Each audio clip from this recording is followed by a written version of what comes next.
I will not deal with all the details of the Tropical Belt Initiative. I think the speakers before me had covered it. I just wanted to say a few words as to how the Tropical Belt Initiative came around. There's a big question mark as to whether target of 2030 for the peaking of global temperature would be met. It's a 50-50 chance. We talk of what we should do. So there's one big question mark there.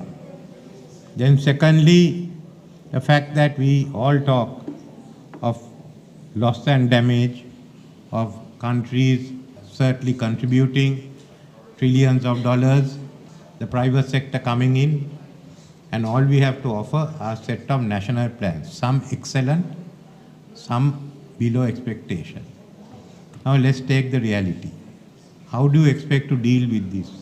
Do you expect governments to give billions of dollars to us? In which country will the voters allow that? Why should the voters of UK, who are already hard-pressed, want to give money to Niger? Or for that, the voters of Finland give money to Sri Lanka? That is not going to happen. If at all they come in, it's because of self-interest. That is the key to all democratic politics. So we have to have a program that would appeal to all and everyone would benefit. Secondly, look at from our side. We gave national strategies and we have come up with national plans, including what we have done. But then they have uneven quality. How do you present it? So what we required was a multilateral initiative.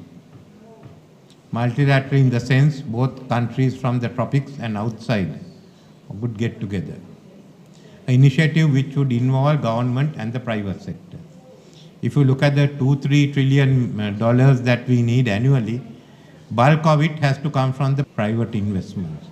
That's the only way you can unlock the funds that are needed. So we looked at the tropical belt, because tropical belt, as you know, is really the key to global warming. How do we safeguard the tropical belt? How do we strengthen the tropical belt? There are forests to be invested, there are swamps, there are mangroves.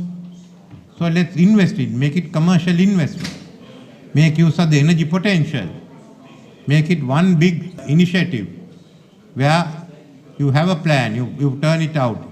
Even the initiative itself is not one single country, but it will be looked at by the different agencies, and you have a tropical belt initiative. And see how much of it can be open for commercial investment. What is left over is the issue of how do you raise the funding. How much comes from outside, how much comes from within. Well, the voters of UK who would like to save, who are not interested in saving Niger, would certainly like to put money to ensure there is no the global warming is contained in UK. Similarly, those in Finland would put money in to ensure the global warming is contained in Finland. So that's the only way that you can sell it. But in between, there are a lot of commercial investments coming in. And then this whole issue of global debt crisis all can be gone into. We had to think outside the box. That was the only way to go in, and also realize that the private sector, the private funds that will do the trick. In that sense, we put forward this proposal of the Tropical Belt Initiative. Together with that, the Indian Ocean Rim Association, of which Sri Lanka is chairman now, is working on the Indian Ocean, the blue economy, to ensure there is a sustainable, we have a sustainable Indian Ocean. The ocean's capacity to absorb carbon is much higher than land. So if you combine them together, you will have the world's largest global sink for carbon sequestration. Now let's develop that. Then look at what are the other schemes that can come. What can you have for the polar caps? So this is the concept which we've been talking with. I've discussed that obviously with President Rashid. We are having a meal and talking over it. We've talked to President Ruto, who's interested in it. I've discussed it with President Lula, who is at the moment discussing with Indonesia, and he'll be talking about the 3 river basins that could be combined. We mentioned it to President of Indonesia. I'll talk with India. So since there is interest, we talked to President Macron. Since there is interest, the first step is to establish a panel of experts to report on it. So we will be contacting some other countries to get a panel of experts, and amongst that is also Australia, which is mainly in the tropics. Let the panel of experts report, maybe sometime next year or year after.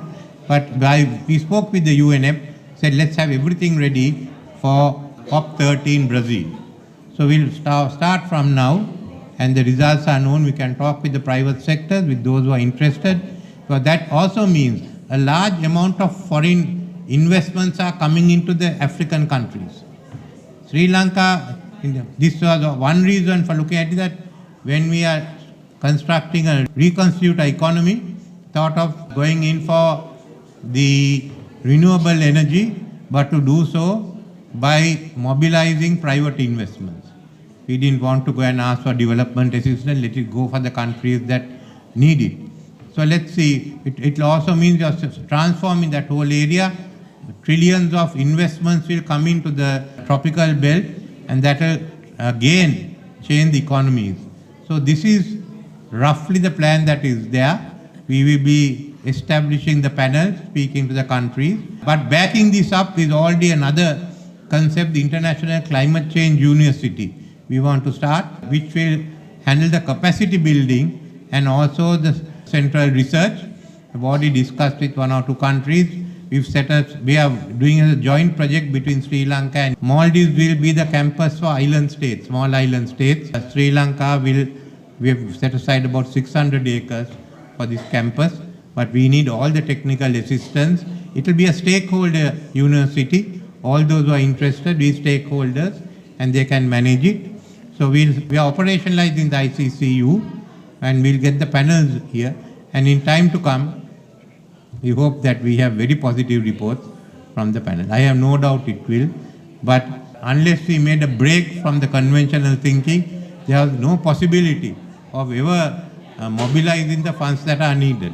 And I hope this will lead the way for other initiatives in other parts of the globe. Thank you.